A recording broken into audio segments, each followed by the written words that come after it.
A poor student married a 71-year-old wealthy woman. 7 days later, he was shocked to realize that. A gray sky loomed over the small college town in Texas, its streets slick with rain. Mark Davis trudged along the sidewalk, his backpack slung over one shoulder, his face etched with worry. At 23, he was juggling his final year of law school, a part-time job, and an avalanche of debts left by his late father. The world seemed to close in tighter every day. His phone buzzed in his pocket, snapping him out of his thoughts. "Mark Davis speaking," he answered. A composed, authoritative voice responded. "Mr. Davis, this is Eleanor Brooks. I'd like to meet with you. It's regarding your financial situation." Mark frowned. "I'm sorry, who are you? How do you know about?" "I know enough," she interrupted smoothly. "Let's meet at Brooks Bistro, 7 p.m. It's important." The call ended before Mark could protest. Confused but intrigued, he made his way to the upscale cafe. The rain fell harder as he arrived, his jacket doing little to keep him dry. Stepping inside, he was greeted by warm lighting and the aroma of fresh coffee. At a corner table sat Eleanor Brooks, a striking woman with silver hair styled impeccably, dressed in a tailored suit that radiated wealth. "Mark," she greeted, gesturing for him to sit. Her tone was calm yet commanding. Mark hesitated before taking the seat opposite her. "Mrs. Brooks, what's this about?" "Straight to the point." "Good," she said, sipping her tea. "Mark, I know about your debts. The ones your father left behind. I know you're barely scraping by. I'm here to offer a solution." Mark's brows furrowed. "And what would that be?" She set down her cup, her piercing blue eyes meeting his. "Marry me." The words hung in the air, heavy and surreal. Mark blinked, sure he'd misheard. "Excuse me." "You heard me," she said, her voice steady. "This isn't about romance. It's a business arrangement. I'll pay off all your debts, ensure your financial security, and in return, you'll be my husband." Mark let out a disbelieving laugh. "You're serious? Why me? You don't even know me." Eleanor leaned forward slightly. "Exactly. You're young, unattached, and desperate enough to consider this. I don't need love, Mark. I need a companion. Someone to share my name, my estate, and nothing more. Think of it as a contract." Mark shook his head, his mind racing. "This is insane. What's in it for you?" Her expression softened for the first time. "I've spent my life alone, Mark. I have no children, no family left. I want companionship, even if it's just for appearances. And I want control of my legacy. A husband will help solidify that." He stood abruptly, the chair scraping the floor. "I can't, I need time to think." "Of course," she replied coolly. "But don't take too long. The offer doesn't stand forever." Mark walked home in a daze, the rain soaking through his clothes. That night he sat at the kitchen table with his mother, her pale face etched with worry. The cost of her treatments had drained them both, and his younger sister's tuition loomed like a dark cloud. "Mark," his mother said softly, after he explained Eleanor's proposition, "I know it sounds unthinkable, but if she's willing to help, maybe it's worth considering." Mark stared at his hands, torn between his pride and his desperation. "You're asking me to marry a woman I don't love, just to solve our problems?" "I'm asking you to save yourself," she said, her voice trembling. "To save us." The following morning, Mark returned to the bistro. Eleanor was already there, her demeanor as calm and composed as before. "You've decided?" she asked, not looking up from her tablet. Mark took a deep breath. "I'll do it." She smiled faintly, setting down her tablet. "Good. The arrangements will be made immediately." A week later, Mark stood in a small courthouse, dressed in a suit Eleanor had provided. The ceremony was quiet, witnessed only by Eleanor's lawyer and a notary. As they exchanged vows, Mark couldn't shake the unease in his chest. When the officiant pronounced them husband and wife, Eleanor turned to him with a smile that didn't quite reach her eyes. "Welcome to your new life, Mr. Davis." As they left the courthouse, rain drizzling once more, Mark looked at his reflection in a puddle and wondered, have I just saved my family or sold my soul? The gates to Eleanor Brooks' estate creaked open as Mark's cab rolled up the long driveway. The house loomed ahead, a sprawling mansion that could easily pass for a museum. Its towering columns and pristine stone facade exuded old money, but its windows seemed dark and lifeless. Mark stepped out, suitcase in hand, feeling like a visitor in someone else's dream, or perhaps nightmare. Eleanor greeted him in the foyer, her demeanor as polished as ever. "Welcome, Mr. Davis," she said, the formal address sending a shiver down Mark's spine. I trust you'll find everything to your satisfaction. Dinner is at 7. He nodded mutely, following a housekeeper who led him to his room. It was opulent, with a king-sized bed, antique furnishings, and floor-to-ceiling windows that overlooked manicured gardens. Despite its luxury, the room felt cold, as if untouched by human warmth. That evening, Mark sat stiffly at the long dining table. Eleanor was at the other end, dressed impeccably in a silk blouse and pearls. The food was extravagant, prepared by a chef he hadn't seen yet, served by staff who moved silently. I trust you're settling in, Eleanor said, cutting into her filet mignon with surgical precision. It's different, Mark replied cautiously. This place is huge. Feels like I'll get lost. Eleanor smirked. You'll get used to it. Or you won't. Either way, you're here. Mark bristled at her bluntness. You didn't mention much about your late husband before. Eleanor's knife paused mid-cut. She dabbed her mouth with a napkin before speaking. He was a businessman, like your father. Their paths crossed once or twice. Her tone darkened. But as you might imagine, not all encounters end well. Mark's pulse quickened. What do you mean? She looked at him, her eyes sharp. Let's just say, unfinished business has a way of lingering. She picked up her glass of wine. But that's in the past. You'll soon understand why I chose you. Her cryptic words left Mark uneasy. After dinner, he wandered the halls of the estate. The house was eerily quiet, save for the faint creak of floorboards underfoot. He passed several locked doors, their brass handles gleaming in the dim light. Each one seemed to whisper secrets he wasn't meant to know.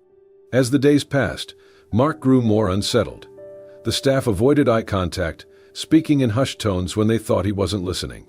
He overheard snippets of conversations that made his stomach twist. Why him? Does he even know?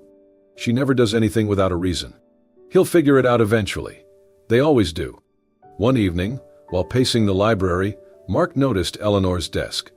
Papers were strewn across its surface, along with a small, ornate key.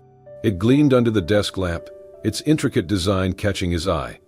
His gaze darted around the room. No one was there. Heart pounding, he reached for it. The key was heavier than he expected, cool to the touch. Mark's mind raced. Could this be for one of the locked doors? He glanced toward the hallway, where shadows danced against the walls. His breath quickened as he slipped the key into his pocket. That night, lying in his luxurious but suffocating room, Mark turned the key over in his hands. A million questions swirled in his mind, but one loomed above all. What is Eleanor hiding, and why had she really chosen him? The mansion was shrouded in stillness when Mark crept down the hall. The key felt like a lead weight in his pocket, its cool surface pressing against his thigh. His pulse quickened as he approached the door he had noticed earlier, its ornate handle gleaming faintly in the moonlight streaming through the windows. Glancing over his shoulder, Mark turned the key in the lock. The soft click reverberated in the silence, sending a chill down his spine. Slowly, he pushed the door open. The room was a time capsule, frozen in another era. Dusty furniture and faded wallpaper surrounded him. Photographs in tarnished silver frames lined a table, their images capturing happier times, Eleanor as a young woman, a man who must have been her late husband, and another couple Mark didn't recognize. But it was the stack of papers on the desk that caught his attention. Mark flipped through them, his eyes widening. Legal documents detailed failed business deals between Eleanor's husband and Mark's father. A particular letter, written in sharp, slanted handwriting, accused Mark's father of fraud. You ruined everything. My family was left with nothing because of your lies. His breath hitched when he noticed the last page, a marriage license. His name and Eleanor's stared back at him, stark against the paper. It was dated weeks before the wedding, far earlier than he'd known. On the desk lay an old leather-bound diary. Mark hesitated, then opened it. The entries were Eleanor's, revealing a calculated plan to trap Mark in a marriage that would fulfill her ultimate goal, to settle old scores. I will take everything from him, just as his father did to me. He will be my pawn. Mark froze as the door creaked behind him. Enjoying yourself? Eleanor's voice was icy, cutting through the shadows like a blade. He spun around, guilt and fear writ large on his face. Eleanor, You thought you'd find answers here? She stepped into the room, her silhouette sharp against the dim light from the hall. Curiosity killed the cat, Mark. What do you think you're doing? His voice was low but firm. Why did you really marry me? Is this about my father? Is this some kind of revenge? Eleanor's eyes hardened, her usual composed facade cracking. It's not your place to ask questions, Mark. Just do what you're told, and you'll leave this marriage better off than you started. Isn't that enough for you?" Mark's fists clenched. "Enough. You've lied to me, manipulated me. This isn't a marriage, it's a trap." Eleanor's lips curled into a faint smile, one that didn't reach her eyes. "A trap, is it? Maybe you should have thought twice before signing those papers." She stepped closer, her tone venomous. "You may think you're smart, Mark, but you're just like your father, blind to the damage you cause until it's too late." Mark glared at her, the weight of his father's legacy crushing him anew. "If you hated him so much, why take it out on me? I had nothing to do with what he did to your family." Eleanor stared at him for a long moment, the silence stretching like a taut string. Finally, she turned on her heel. "You're in over your head, Mark. Stay out of matters that don't concern you." With that, she left the room, her footsteps fading down the hall. Later that night, Mark lay wide awake in bed, his mind racing. Eleanor's words haunted him, but so did the documents and diary. Why had she gone to such lengths to entangle him in her schemes? Was it really just about revenge? His thoughts were interrupted by the faint sound of Eleanor's voice. He slipped out of bed and crept toward her study, pressing his ear against the door. "Make sure the transfer is complete," Eleanor said, her tone sharp and commanding. "We can't let him back out now. Time is running out." Mark's blood ran cold. Whatever was happening, he was in deeper than he'd ever imagined. Mark sat alone in the grand library, his mind a whirlpool of fear and confusion. Eleanor's cryptic words and the damning contents of the locked room made it clear. He was in over his head. The once imposing estate now felt like a gilded prison, its luxurious trappings concealing dark secrets. That evening, Mark approached Mr. Harris, the estate's head butler, a man whose calm demeanor suggested he'd seen and heard more than he let on. "Mark, Mr. Harris, I need your help. Something isn't right here." The older man regarded him with a steady gaze, his hands clasped behind his back. "Mr. Harris, I was wondering how long it would take before you came to me." "Mark, you know something, don't you? About Eleanor, about all of this." Mr. Harris hesitated before speaking. "You're not the first young man to be drawn into Eleanor's world, Mark. She's clever, resourceful, and ruthless when it comes to her goals. My advice? Watch your back." Mark's chest tightened. "Why are you still here if you know what she's capable of?" Mr. Harris's expression softened, a flicker of regret passing across his face. "Some of us don't have the luxury of walking away." Determined to find a way out, Mark began devising a plan. He reached out to a trusted friend from law school, Peter, under the guise of catching up. Mark, Peter, hypothetically, if someone signed a contract under coercion or false pretenses, is there any way to void it? Peter, hypothetically, yes, but it depends on the evidence. Why? Are you in some kind of trouble? Mark deflected. "Just a class project I'm working on. Thanks, man." The next few days, Mark carefully searched Eleanor's office whenever she was away, hoping to uncover something that could explain her obsession with his father. Late one night, as he rifled through her desk, he found an envelope addressed to his father. The letter was a scathing condemnation, written by Eleanor herself. It accused Mark's father of embezzlement, fraud, and deceit that had led to the financial ruin of Eleanor's family, and ultimately the death of her husband. "You left us with nothing. My husband's heart couldn't take the stress, and he's gone because of you. I will see to it that your family pays for what you've done." Mark's stomach churned. Eleanor's actions weren't just about reclaiming her fortune, they were about revenge, fueled by years of pain and anger. Returning the letter to its hiding place, Mark resolved to act. He couldn't allow Eleanor to use him as a tool for her vendetta. That night he began mapping out possible escape routes from the estate. But Eleanor's sharp instincts caught wind of his unease. The next morning she found him in the breakfast room, her icy presence cutting through the quiet. "Eleanor, you've been busy, haven't you?" Mark froze, his spoon halfway to his mouth. "I don't know what you're talking about." Eleanor smiled coldly. "Don't play coy with me, Mark. If you think you can outsmart me, you're sorely mistaken. I've dealt with far craftier opponents than you." Mark swallowed hard, trying to keep his voice steady. "I don't know what you're accusing me of, but I'm not doing anything wrong." Eleanor leaned closer, her voice dropping to a venomous whisper. "If you betray me, you'll wish you hadn't. Remember that." She straightened and left the room, leaving Mark to grapple with the growing realization that escape might be more dangerous than staying. But staying meant surrendering his life to Eleanor's twisted plans, a fate he refused to accept. The air in the estate felt charged as Mark paced the library, the weight of his discovery pressing heavily on his shoulders. The private investigator he'd quietly hired had just left, confirming the devastating truth. Eleanor's late husband, Harold Brooks, had been swindled by Mark's father in a fraudulent real estate deal that stripped the Brooks family of their fortune. Harold's death from a heart attack soon after was the final blow, leaving Eleanor embittered and determined to exact revenge. Eleanor's proposal to marry Mark had been more than a calculated plan to settle scores. It was a way to make his family suffer, even from beyond the grave. Mark clenched his fists, anger coursing through him. How could she blame him for his father's sins? But as much as he resented Eleanor's actions, he couldn't deny the pain that had driven her. That evening, Mark met his law school friend Peter in secret. With Peter's help, he compiled the evidence he had collected from Eleanor's office and the investigators' findings. Among the documents, they discovered Eleanor's involvement in current business dealings that bordered on illegal, shady partnerships and falsified reports designed to rebuild her empire at any cost. Peter, Mark, this is enough to take her down, but you need to be careful. If she realizes you're onto her, there's no telling what she might do. Mark nodded grimly. She's already done enough damage. It's time to end this. The next morning, Mark waited in the grand sitting room, the evidence tucked securely in his bag. When Eleanor finally entered, her icy composure intact, he stood to face her. "Mark, we need to talk." Eleanor raised an eyebrow, her tone clipped.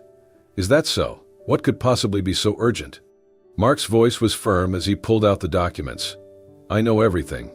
About my father, about Harold, about what you've been doing to rebuild your fortune." For the first time, Eleanor's calm exterior faltered. Her eyes flicked to the papers in Mark's hand. "Eleanor, you've been snooping again, haven't you? Do you even understand what your father did to my family?" Mark stepped closer, his voice rising. "I understand that he wronged you, but what about the people you've hurt along the way? What about me? I didn't do anything to deserve this." Eleanor's jaw tightened. "And my family deserved to lose everything. My husband deserved to die of stress and heartbreak, while your father lived comfortably. Don't talk to me about fairness, Mark." Mark's hands shook as he held up the evidence. "Revenge won't bring him back, Eleanor. And it won't undo what happened. You've spent your life consumed by this, hurting innocent people, ruining lives. When does it end?" Eleanor's shoulders sagged slightly, and for a fleeting moment, Mark thought he saw something close to regret in her eyes. "Eleanor, softly, you remind me of him, you know? Harold. That same fire, that same stubbornness. I didn't expect to feel anything for you, Mark. But here we are." Mark hesitated, caught off guard by her admission. "If you really feel that way, then stop this. Let it go before it's too late." But before Eleanor could respond, the sound of car tires crunching on gravel echoed through the estate. Moments later, uniformed police officers entered the room, followed by Peter. "Officer, Eleanor Brooks, we have a warrant for your arrest. You're being charged with multiple counts of fraud and conspiracy." Eleanor's face hardened as she looked from the officers to Mark. "Eleanor, you called them." Mark met her gaze, his voice steady. "You left me no choice." As the officers led Eleanor away, she turned back to Mark one last time. "Eleanor, you may think you've won, Mark, but revenge isn't so easily undone. Be careful it doesn't consume you too." Mark watched her go, a mixture of relief and sadness washing over him. He had exposed the truth and protected himself, but the weight of Eleanor's parting words lingered. Was she right? Would the shadow of their shared past ever truly fade? The gavel's sharp bang echoed through the courtroom, signaling the end of Eleanor Brooks's trial. Mark sat silently in the back row, watching as the once commanding woman he had married faced the consequences of her actions. Despite everything, his testimony had helped reduce her sentence. He hadn't done it out of sympathy but out of a deep understanding of the complexities of their shared story. Eleanor turned briefly in her seat, her gaze meeting Mark's. For the first time, there was no trace of the cold calculation that had defined her before. Instead, she offered a faint, almost apologetic nod. Days later, Mark was summoned to the estate one final time. The grand house, once intimidating and isolating, now felt empty. Eleanor had arranged for him to receive the property's deed. The estate lawyer handed Mark a letter in Eleanor's elegant handwriting. "It was never about the money, Mark. It was about closure. Harold deserved justice, but I lost sight of what truly mattered. You've shown me something I thought I'd forgotten, the capacity to move forward. This estate is no longer a monument to my pain. It can be something more. Use it well." Mark sold the estate, a decision that came easily. Its grandeur had been a gilded cage for both him and Eleanor. The proceeds allowed him to pay off his family's debts, finally freeing his mother from the shadow of his father's mistakes. With the remainder of the funds, Mark established a scholarship fund in Harold Brooks's name. It was a way to honor the man who had unknowingly become a casualty in the feud between two families. Mark's return to law school felt like a homecoming. This time, he was more determined than ever to use his education for good. He interned at a legal aid center, helping individuals who, like Eleanor, had been wronged and left without recourse. One crisp autumn afternoon, a letter arrived for Mark. The handwriting was instantly recognizable. He sat on a park bench near campus and unfolded the paper. Eleanor's letter. Mark. I've had much time to reflect. For years I believed that revenge would heal the wounds Harold's death left behind. But I see now that revenge is its own prison. Your kindness, even in the face of my mistakes, taught me something I never expected. Forgiveness is not weakness. It is strength. Thank you for being better than the world around you. Thank you for showing me that we can break the cycles we inherit. I hope you find the happiness I never could. Eleanor. Mark stared at the letter for a long time, the words sinking in. He folded it carefully and tucked it into his jacket pocket, feeling an odd sense of peace. A year after Eleanor's arrest, Mark stood before a group of scholarship recipients at a small ceremony. Behind him hung a simple plaque, the Harold Brooks Scholarship Fund, for second chances. Mark spoke with conviction. This fund isn't just about money. It's about creating opportunities for those who might otherwise be forgotten. It's about turning pain into purpose. After the ceremony, he sat alone for a moment, reflecting on the whirlwind of the past year. His path had been irrevocably altered, but for the first time he felt he was walking in the right direction. Mark walks away from the ceremony, a soft smile on his face. He glances up at the clear sky, feeling the weight of the past finally lifting. Eleanor's letter remains in his pocket, a quiet reminder of the lessons they'd both learned about redemption, justice, and the transformative power of forgiveness. Thank you for joining us on this incredible journey of resilience, redemption, and forgiveness. Mark's story reminds us that even in the face of betrayal and hardship, the choices we make can lead us to healing and new beginnings. If this story touched your heart and left you inspired, don't forget to give it a thumbs up and share it with your friends and loved ones. Let's spread the message of hope and second chances far and wide. And if you haven't already, subscribe to Soul Stirring Stories for more heartfelt tales that move your soul and remind us all of the power of compassion, forgiveness, and love. Thank you for watching, and we'll see you next time with another soul-stirring story. Until then, take care and remember to cherish the lessons life brings.